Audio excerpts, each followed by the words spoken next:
Hi ಎಲ್ರಿಗೂ ನಮಸ್ಕಾರ.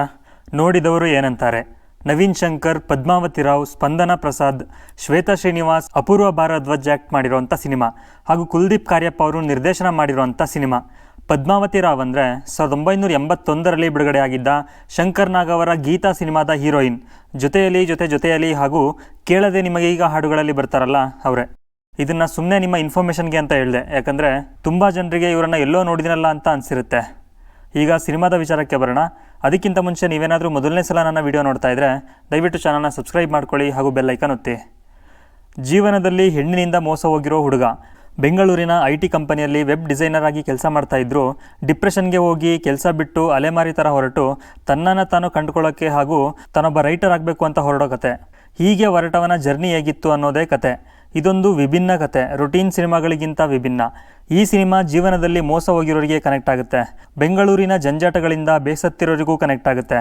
ಸಿನಿಮಾದಲ್ಲಿ ಸುಮಾರು ಪಾಸಿಟಿವ್ ಪಾಯಿಂಟ್ಗಳಿದ್ದು, ಅದರಲ್ಲಿ ಮೊದಲನೇದು ನವೀನ್ ಶಂಕರ್ ಅವರ performance. Is A good actor. ಎರಡನೇದು ಸಿನಿಮಾದಲ್ಲಿ ಬರೋ ಮಲ್ಲಣ್ಣ ಅನ್ನೋ ಕ್ಯಾರೆಕ್ಟರ್. ಆ ಹುಡುಗ ಈ ಸಿನಿಮಾಗೆ ವ್ಯಾಲ್ಯೂ ಆ್ಯಡ್ ಮಾಡಿದ್ದಾನೆ ಅಂತ ಹೇಳ್ಬೋದು. ಯಾರು ಆ ಹುಡುಗನನ್ನು ಆ ಕ್ಯಾರೆಕ್ಟರ್ಗೆ ಹುಡಿಕೊಂಡು ಬಂದರೋ ಅವ್ರಿಗೊಂದು ಸಲ್ಯೂಟ್ ಹೇಳಬೇಕು. ಅವನ ಮ್ಯಾನರಿಸಮ್, ಡೈಲಾಗ್ ಡೆಲಿವರಿ, ವಾಯ್ಸ್ ಎಲ್ಲ ಸೂಪರ್.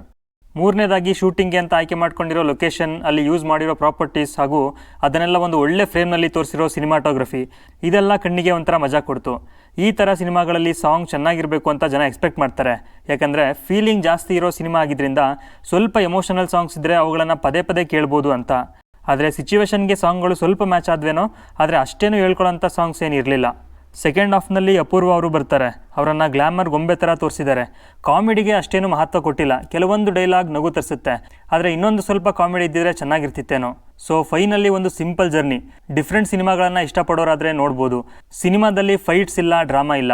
ಒಂದೆರಡು ಸೀನ್ಗಳಲ್ಲಿ ಮಸಾಲೆ ಹಾಗೂ 1-4 ಸೀನ್ಗಳಲ್ಲಿ ಕಾಮಿಡಿ. ಇದನ್ನು ಬಿಟ್ಟರೆ cinema pure emotion. Naveen Shankar ಅವರ ಟ್ರಾನ್ಸ್ಫಾರ್ಮೇಷನನ್ನು ನೀವೆಲ್ಲ ಫೋಟೋಗಳಲ್ಲಿ, ಟ್ರೈಲರ್ಗಳಲ್ಲಿ ನೋಡಿರ್ತೀರಾ. ಅವರ ಡೆಡಿಕೇಶನ್ಗೆ ಒಂದು ಹ್ಯಾಂಡ್ಸ್ ಆಫ್ ಹೇಳ್ತಾ, ಇದು ನೋಡಿದವರು ಏನಂತಾರೆ ಸಿನಿಮಾದ ಬಗ್ಗೆ ನನ್ನ ಅಭಿಪ್ರಾಯ. ನೀವೇನಾದರೂ ಸಿನಿಮಾ ನೋಡಿದರೆ ನಿಮಗೇನು ಅನ್ನಿಸ್ತು ಅನ್ನೋದನ್ನು ಕಮೆಂಟ್ ಮಾಡಿ. ಬೈ.